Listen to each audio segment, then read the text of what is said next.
السلام علیکم۔ میں ہر جمعے کو صبح فجر کی نماز کے بعد اپنے والد کی قبر پر جاتا، فاتحہ خوانی کرتا اور وہاں سے اپنے آفس چلا جاتا۔ ایک عرصہ ہو گیا تھا، پر آج میں نے قبرستان میں ایک نئی خوشبو محسوس کی جو مجھے بے چین کر رہی تھی۔ جب میں والد کی قبر پر پہنچا تو ان سے تھوڑے ہی فاصلے پر ایک نئی قبر بنی تھی اور خوشبو اس قبر سے آ رہی تھی۔ میں نے کنفرم کرنے کے لیے اس قبر کی مٹی میں بھری تو ٹھٹک گیا۔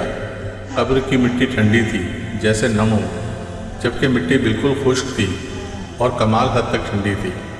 خیر، مٹی کو وہیں قبر پر پھینک کر ہاتھ جھاڑا اور آفس پہنچا تو دوست نے کہا کہ بھائی آج خوشبو تو بہت کمال کی لگائی ہے۔ خوشبو؟ کون سی خوشبو؟ تو وہ ہنستا ہوا چلا گیا۔ میں نے اپنے ہاتھ کو سونگھا تو ابھی تک ہاتھ سے خوشبو آ رہی تھی۔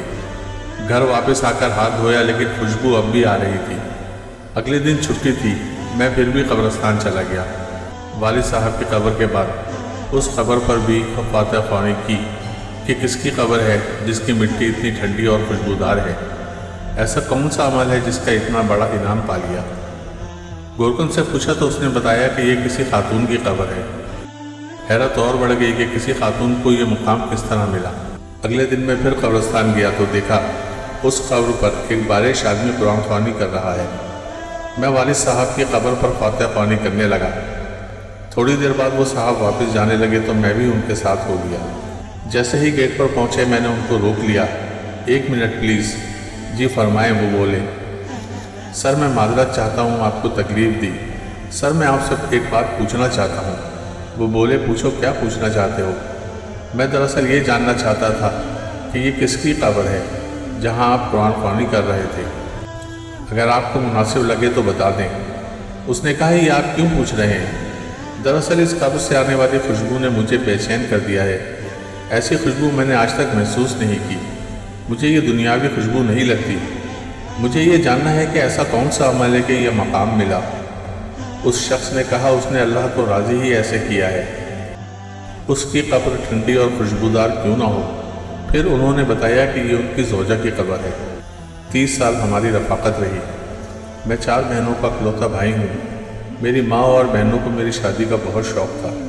سرکاری نوکری لگتے ہی انہوں نے میرے لیے لڑکی دیکھنا شروع کر دی اور کچھ دنوں میں میری شادی ہو گئی۔ شادی کی پہلی رات گھونگھٹ اٹھانے سے پہلے میں نے اپنی پگ اتار کر اس کے قدموں میں رکھ دی اور صاف الفاظ میں بتا دیا کہ مجھے معاف کر دو۔ میں حق زوجیت ادا کرنے سے بالکل قاصر ہوں۔ صرف اپنی والدہ اور بہنوں کی خوشی کی خاطر خود غرض بن گیا ہوں۔ اس نے وہ پگ میرے سر پر رکھتے ہوئے کہا، آپ جیسے بھی ہیں میرا سہاگ ہیں، میرا نصیب ہیں۔ مجھے اب آپ کے ساتھ ہی رہنا ہے۔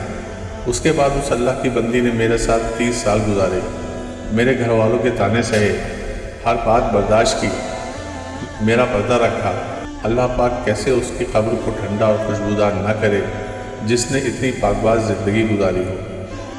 اس شخص کی تمام بات سن کر میں اس خاتون پر رشک کرنے لگا جس نے دنیا میں صبر کیا اور ایسا اعلیٰ مقام حاصل کیا۔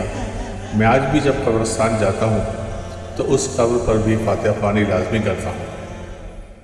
دوستو، ویڈیوز اچھی لگے تو پلیز لائک، شیئر اور سبسکرائب کریں۔ شکریہ۔